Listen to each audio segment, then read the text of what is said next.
ভারতের প্রথম প্রধানমন্ত্রী জওয়াহরলাল নেহরু, তার জন্ম মানে তার যখন প্রিয়জনেরা তার জন্মদিন পালন করতে চায় তখন বলেছিল যে আমার জন্মদিন শিশু দিবস হিসেবে পালন করতে। তো শিশু দিবসের মতো একটা দিবস আছে যে আমাদের এই ভারতবর্ষে, এটা মানে একটা গুরুত্বপূর্ণ দিন। কী কারণে এই প্রসঙ্গে তোমাদেরকে একটা অন্য মানে আমি একটা কবির কথা বলবো, যার নামও তোমরা সবাই জানো। তোমরা নজরুল ইসলামের নাম শুনেছ? কাজী নজরুল ইসলাম। তার একটা কবিতা লাইন ছিল, ঘুমিয়ে আছে শিশুর পিতা সব শিশুরই অন্তরে। অর্থাৎ সব শিশুর অন্তরের মধ্যে একটা শিশুর পিতা আছে। মানে আজকে যেমন ধরো আমি শিশুর পিতা, কিন্তু একসময় তো আমি শিশু ছিলাম। তোমরা আজকে যারা শিশু তারাও কেউ শিশুর পিতা, মানে সেখানে শিশুর মাতাও কেউ হবে ভবিষ্যতে। অর্থাৎ প্রত্যেকের মধ্যেই একটা শিশু, মানে যা আজকে যে শিশু আগামী দিনে সে শিশুর পিতা বা মাতা হবে, বা আজকে যারা শিশুর পিতা মাতা তারা একদিন শিশু ছিল, কারণ এরা হচ্ছে আগামী প্রজন্ম। তাই শৈশবটাকে যদি আমরা বা শিশুকালটাকে ঠিকঠাক লালন পালন করি, তার এখানেই হচ্ছে ভিত গোড়া। যেমন একটা বাড়ির ভিত যদি নড়বড়ে হয়, সেই বাড়িটা ছাদ ঢালাই করলে পড়ে যাবে উল্টে। তো একটা শিশুও তার যদি আমরা ভিতটা ঠিকভাবে লালন পালন করি, তাহলে সে বড় হয়ে তাকে আমরা দেখবে ঠিক মানে ভালো মানুষ হিসেবে পাবো। আমরা এমনিও দেখবো অনেক সময় বলি, কোনো বড়রা বা প্রাপ্তবয়স্ক লোকেরা যখন খারাপ আচরণ করে বা ভুল কিছু করে, আমরা তখন কী বলি, যে কীরকম ফ্যামিলির ছেলে। বাংলায় একটা প্রবাদ আছে না, যে কুমির বিগড়ে গেলে রুটি হবে না। প্রবাদটা আমাদের মুসলিম সমাজের এবং গ্রাম বাংলা, যে কুমির বিগড়ালে রুটি হবে না।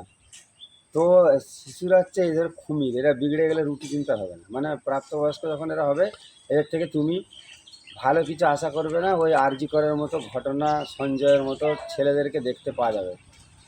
তাই আমাদেরকে বেসটা ঠিক করতে হবে, এদেরকে কীভাবে বড় করবো। আর একটা জিনিস মনে রাখতে হবে আর কি শিশু দিবসে, সেটা হচ্ছে যে শিশুদের উপর মানসিক অত্যাচার, শিশুদেরকে বেশি বেশি করে খাটানো শারীরিকভাবে, শিশুদেরকে চমকানো, ধমকানো, মারা, তারপরে এদেরকে দিয়ে পরিশ্রমের কাজ করানো, এদেরকে ঠিকঠাক পুষ্টিকর খাবার না দেওয়া, খাবারের প্রতি অবহেলা করা বাড়ির লোক অনেক সময় করে। ছেলে খেলেও কি খেলো নি, কখন খাবে কোনো ঠিক ঠিকানা, টাইম টেবিল নেই, নিজেদের ধ্যানে মগ্ন আছে। এই যে অবহেলা অযত্ন, এইগুলোকে তোমাদের বাড়িতে ওইগুলো বন্ধ করতে হবে। মানে তোমরা ওইগুলো বাড়িতে গিয়ে বলবে, মানে লক্ষ্য রাখবে আর কি, তোমাদের বাড়ির লোকেরা তোমাদের প্রতি ঠিকঠাক যত্ন নিচ্ছে কিনা। এগুলো নিলে তবে একটা শিশুর সুস্থ বিকাশ হবে, নাহলে কী হবে, অপুষ্টি ভুগবে, অনিদ্রায়। ভালো থাকো।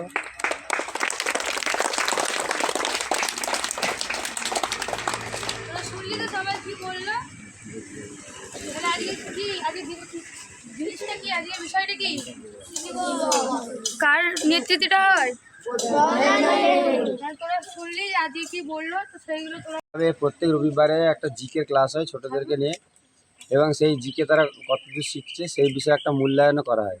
তার একটা বার্ষিক পরীক্ষা নেওয়া হয়েছিল ছোটদের মধ্যে জেনারেল নলেজের উপরে। সেই পরীক্ষায় প্রথম স্থান অধিকার করেছে কাজী আয়ান, দ্বিতীয় যুগ্মভাবে হয়েছে আতিউর রহমান এবং সুহানা খাতুন, এবং তৃতীয় হয়েছে শেখ শহীদ, তাই তো? শেখ শহীদ তৃতীয় হয়েছে। তাদেরকে এখন পুরস্কৃত করা হচ্ছে আজকে এই শিশু দিবসের মঞ্চে। তাদেরকে পুরস্কৃত করবে শামিমা এবং নসরত।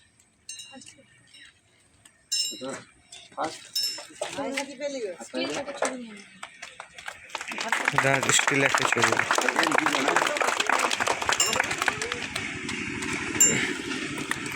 এই দিক দিয়ে করা।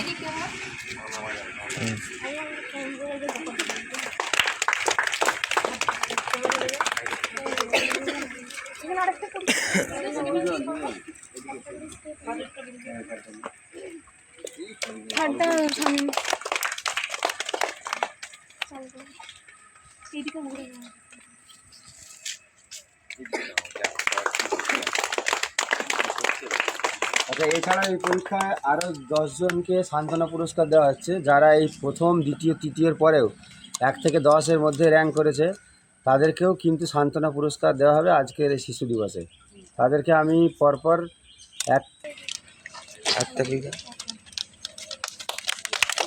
ছবি তুলে নি, ভিডিও।